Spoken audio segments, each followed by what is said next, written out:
I take existing graphic designs from famous brands and make small changes that result in a huge difference. Can you work out what changes I'm going to make and what design problems are seen in each example in today's video? But yeah, quick disclaimer, designers will be given fonts and color schemes by their clients, and today's video is specifically just looking at why a design doesn't work and how to improve that design. And first up, we have a design for Simply Be. Now this design isn't necessarily bad as such, but there are some issues I personally couldn't help but want to change when I first saw it.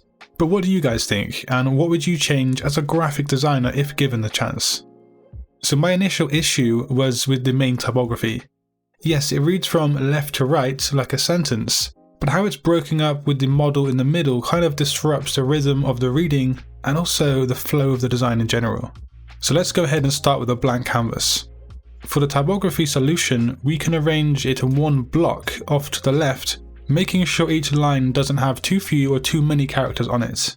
Basically, we want to have it balanced, and this can take some time to get right, but it is pretty important. However, this space on the left is probably being overcrowded by this text, and so I'm going to scale it down a little bit, allowing the design more room to breathe, and then below that, having the social media icons and the hashtag. The font used here on the main typography is sans serif rough, in case you guys want to know, and I do know many of you are fond of sans serif. But the thing is, there is something slightly off with this new layout, and can you see what it is? So I've gone ahead and matched the colour of the hashtag and also the social media icons to the kind of black or grey found in the bikini. And this shade of dark grey or black overpowers the main typography. It's kind of fighting with it visually speaking. Something as simple as this can disrupt a design, and so it's worth being mindful of small details such as this. And as you can see, when I've actually matched the colour of the typography to the social media icons, balance is restored.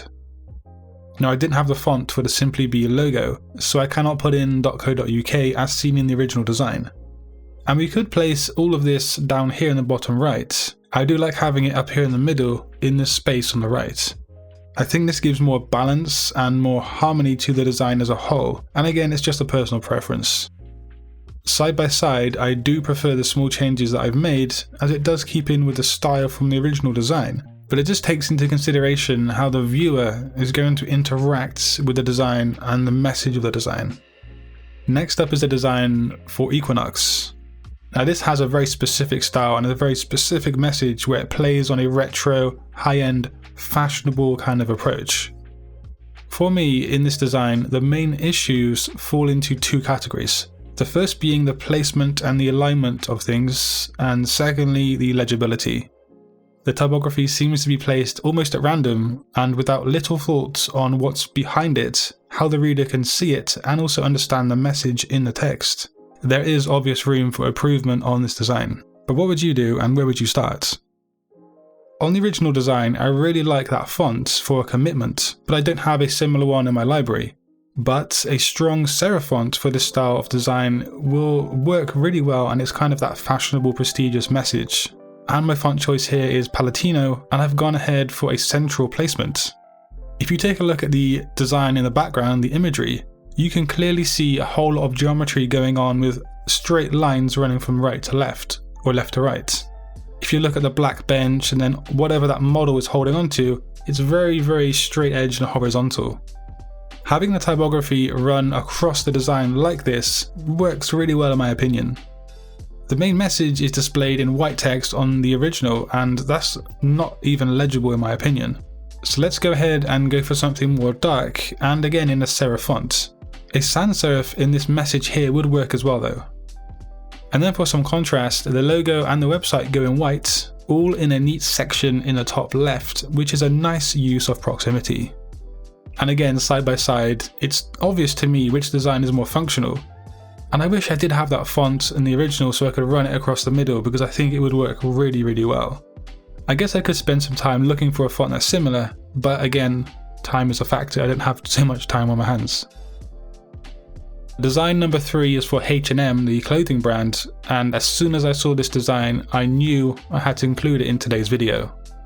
Yeah, it's pretty pixelated, I know, but that's simply how I found it on Google. And yeah, there's a lot of things going on in this design that don't work, and I'm sure most of you can work out and see what's wrong here. But yeah, this design is a classic example of the overuse of fonts. It's one of the most basic rules of graphic design where you don't use more than 3 different fonts on a single design. When the viewer tries to read this design, they will stumble, get confused, and they won't be able to kind of obtain the information clearly. Graphic design is all about presenting information to people for whatever reason. It's just a visual language. This design also lacks contrast, a solid focal point aside from the model, who, I might add, kind of blends into the design because she's wearing a white dress. The typography is too tightly packed together, which also adds to the difficulty of reading it. So from a blank canvas, I right away used the H&M logo in its true colour of red, and this is simply to have a strong focal point and an interjection of contrast. The white box behind it is also going to add more contrast, and we will see that as we move on. Next, below that, the main message is displayed in one single font, and notice how the middle line of the 3 lines of text breaks across past that white box. For me that was important because I didn't want to have this whole section in a neat square box. So below that, the finer print text is again simply laid out with room to breathe, and then the final text displayed in black for contrast below. It's nothing too crazy or fancy, it's just methodical design layouts. And then the price tag for some reason says the dress is sold out, which is pretty odd for a design like this, but maybe that's just how exclusive it is, who knows. So can you see, by doing nothing to the image or the background and just changing very small details on a design, we can make a big difference. These videos are made by me to you guys for anybody who has a passion for design, because over the 15 years I've picked up a few things that helped me create functional and effective graphic design, and I'm bringing that to you guys completely for free. And I asked you guys to redesign this design, and I had to choose 3 winners, which was very difficult, but here they are.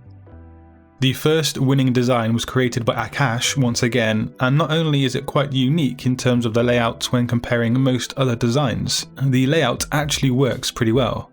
It's minimal with a good colour scheme and a nice use of graphic design principles such as hierarchy and contrast.